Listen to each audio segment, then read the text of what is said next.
ये जो आईपीओ है ये है आई फाइनेंस आईपीओ। ये 9 तारीख से आएगा, 11 तारीख तक ओपन रहेगा। 3138.52 करोड़ का जो एवेल्युएशन है और विड देख सकते हो 122 रुपए से 129 रुपीस का। आईपीओ की साइज की बात करूं 1010 करोड़ का ये आईपीओ साइज है, इतना बड़ा नहीं है एंड छोटा छोटा ही माना जाएगा। 1000 करोड़ मतलब छोटा ही है। चलिए देखते हैं आई फाइनेंस आईपीओ के डिटेल। सबसे पहले जो है कंपनी डिटेल मैं आपको दूंगा, देन मैं आपको इसका आईपीओ डिटेल दूंगा, आईपीओ कब आएगा कब जाएगा, फाइनली इसका फाइनेंशियल जो कंडीशन है वो देखेंगे एंड देन मैं आपको जीएमपी के साथ साथ प्रोस कॉन्स बताऊंगा और फिर एक फाइनली डिसीजन दे दूंगा कि अप्लाई करना चाहिए नहीं करना चाहिए। तो स्टार्ट करते हैं कि कंपनी का काम क्या है। आप यहाँ देख सकते हो कंपनी जो है 1993 में ये बना था, मतलब बहुत पुराना कंपनी है। I finance limited is an NBFC. ये एनबीएफसी है, नॉन बैंकिंग फाइनेंशियल कंपनी है। मतलब जैसे कि आपको पता रहेगा हीरो फिनकॉर्प है, बजाज फाइनेंस है, एक्सियो है, तो बहुत सारे ऐसे हैं जो नॉन बैंकिंग फाइनेंशियल कंपनी है जो कि आपको लोन प्रोवाइड करती है, लेकिन उसका जो इंटरेस्ट रेट आता है ना बहुत ज़्यादा हाई होता है। भाई मैं हीरो फिनकॉर्प से एक बार लोन लिया था, भाई पूछो मत, एकदम आपके ना गला दबा के पैसे लेके जाएगा। ठीक है, तो इस तरीके से लेता है। तो ये सिंपली आपको इतना ही समझ आ गया कि ये जो है एक एनबीएफसी है और कौन कौन से मतलब प्रकार के लोन देती है वो भी आप देख लो। मॉर्गेज लोन देती है, प्रॉपर्टी लोन देती है, secure hypothecation loan, unsecured hypothecation loans, ये जो है इसका प्रोडक्ट पोर्टफोलियो है। तो इसी प्रकार के जो है ये लोन देती है। मतलब एकदम आप इतने में ही समझ लो कि ये एक एनबीएफसी है, लोगों को लोन देती है एंड ये सारे प्रकार के, ये 4 प्रकार के लोन ये देती है। ठीक है, आपको समझ आ गया कंपनी का काम क्या है।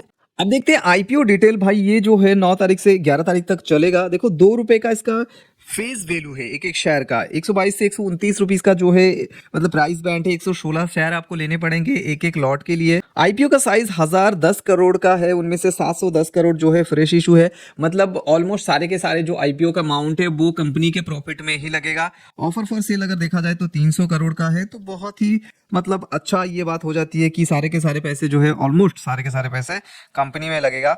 अगर आप इंपॉर्टेंट डेट्स वगैरह की बात करूं तो देखो 12 तारीख को आपको अलॉटमेंट मिलेगा, 13 तारीख को आपको रिफंड मिलेगा एंड 13 तारीख को ही आपके डीमैट अकाउंट में जो है ये शो होना स्टार्ट हो जाएगा एंड 16 तारीख को उसके बाद लिस्ट हो जाएगा। एकदम सेम टू सेम जो फ्रैंक्टर एनालिटिक्स आईपीओ है ना, उसी का डेट, ये वाला डेट एकदम सेम है। तो आपने फ्रैंक्टस का आईपीओ देखा नहीं, उसके ऊपर डिटेल वो भी 9 तारीख से आ रहा है। तो उसके लिए आप ना एंड स्क्रीन पे यहाँ पे आपको वीडियो मिलेगा, आप देख सकते हो, या फिर डिस्क्रिप्शन में भी लिंक मिल जाएगा, आप जाके चेकआउट कर सकते हो। एक बात बता दूं, आपको एंड स्क्रीन पे और एक वीडियो मिलेगा, अगर आप एचएनआई कैटेगरी में कैसे आप एसबीआई बैंकिंग का इस्तेमाल करके अप्लाई कर सकते हो आईपीओ, तो उसके प्रोसेस पे एक वीडियो बनाया हुआ है, आप जाके देख सकते हो वो वाला वीडियो भी। तो ये था भाई आईपीओ डिटेल। अभी इसका फाइनेंशियल डिटेल भी आप देख लो, देख सकते हो 2023 से 24, 24 से 25 एंड 25 मार्च है और 25 सितंबर तक का डेटा है। मतलब क्वार्टर बाय क्वार्टर भी यहाँ पे दिया हुआ है, जनवरी से मार्च और मार्च से लेकर सितंबर तक का यहाँ पे 2 क्वार्टर का डेटा है 2025 का। उससे पहले 23-24 का डेटा यहाँ पे है। अगर मैं यहाँ पे देखो एसेट की बात करूँ 3126 करोड़ से 4869, वहीं से 5819, वहीं से जो है 6000, 7000। तो कंटिन्यू बेसिस पे अगर आप देखोगे तो एसेट में बढ़ोतरी है। अगर हम रेवेन्यू की बात करें 643 से 1071, 7, देखो यहाँ से यहाँ रेवेन्यू बहुत ज्यादा घटा है। यहाँ पे भाई 1000 से भी ज्यादा 1071 मतलब 1100 करोड़ के आसपास ये आ जाती है सीधा 2024 में 717 करोड़ पे। तो बहुत ज्यादा ह्यूज फॉल यहाँ पे दिखेगा। 700 से सीधा अभी 2025 की मार्च तक का बात करूं तो यहाँ पे 1504 करोड़ पे आ गया है।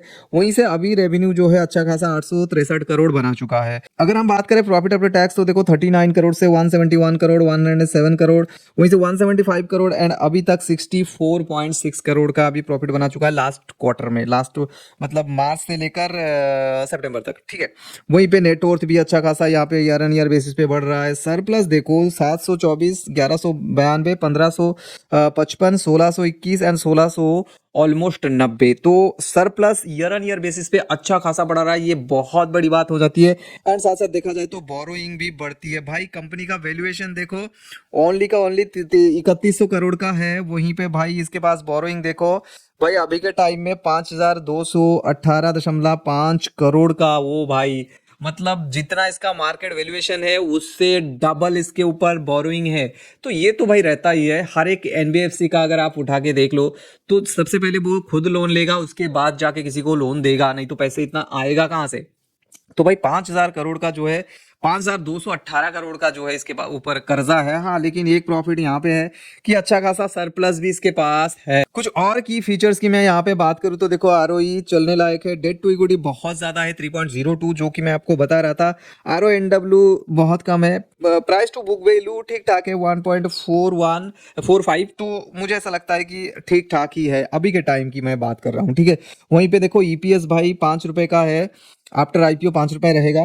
और पी की बात करूँ तो 24.64 रहेगा आफ्टर आईपीओ पी, ठीक है। अभी तो पी ठीक है, मतलब ऑलमोस्ट पी भी ठीक ठाक है। लेकिन जो एक मैं आपको देखो यहाँ सिंपली मुझे इस वाले आईपीओ में कुछ भी इतना बुरा नहीं लगा। एक ही चीज जो है मेरे को बुरा लगा वो ये है कि इसके ऊपर बोरोइंग बहुत ज्यादा है। एंड हाँ, लेकिन ये भी सही बात है कि अगर आप इसके ऊपर बोरोइंग है तो भाई बोरोइंग तो एनबीएफसी पे रहता ही है, क्योंकि अगर आप उठा के देखो बजाज हाउसिंग फाइनेंस हो गया, बजाज फाइनेंस हो गया, हीरो फिनकॉर्प हो गया, सबके ऊपर बोरोइंग बहुत ज्यादा है, मतलब उसके मार्केट वैल्यूएशन से भी ज्यादा, ठीक है। तो ये चीजें एनबीएफसी के साथ होता है, तो इसके लिए अगर इसको इग्नोर मारो तो और सारे के सारे चीजें मेरे को तो अच्छा लगा। हाँ, लेकिन जो की पॉइंट्स है आरओई आरओसी ये सारे चीजें थोड़ा मतलब इतना सेटिस्फाइड नहीं है। और एक चीज भाई, जीएमपी तो अभी तो शो होना स्टार्ट हुआ ही नहीं है। एक बार को 5 रुपए शो कर रहा था, लेकिन अभी तो बिल्कुल और बिल्कुल जीरो हो चुका है। तो डेफिनेटली अभी के टाइम में मैं ये वाला आईपीओ आपको अप्लाई करने बिल्कुल नहीं बोलूंगा। एंड अप्लाई नहीं करना है, ठीक है, नहीं करना है, क्योंकि यहाँ पे हमको लिस्टिंग गेन नहीं मिलेगा। अगर लिस्टिंग गेन मिलता है तो डेफिनेटली हम सोच सकते हैं। देखो लिस्टिंग गेन मिल सकता है 2-3%, 4%, 5% के बीच में, लेकिन गारंटी यहाँ पे दिया नहीं जा सकता, क्योंकि ये डिस्काउंट में भी लिस्ट हो सकता है। मुझे ऐसा लगता है कि ये डिस्काउंट में लिस्ट हो सकता है अगर मार्केट बहुत ज्यादा फ्लक्चुएट कर रहा हो तो, ठीक है, क्योंकि करंट सिचुएशन में मार्केट फ्लक्चुएट तो कर ही रहा है, ठीक है। तो यही भाई हालत है, जल्दी जल्दी जाओ और यहाँ पे प्रैंक्टस का आईपीओ डिटेल देखो। यहाँ पे एचएनआई कैटेगरी में कैसे अप्लाई करना है वो वाला वीडियो देखो। कोई क्वेरी सीधे इंस्टाग्राम पे पूछो, लिंक डिस्क्रिप्शन में, लेमन में साइन अप कर सकते हो, link is in the description. Thank you.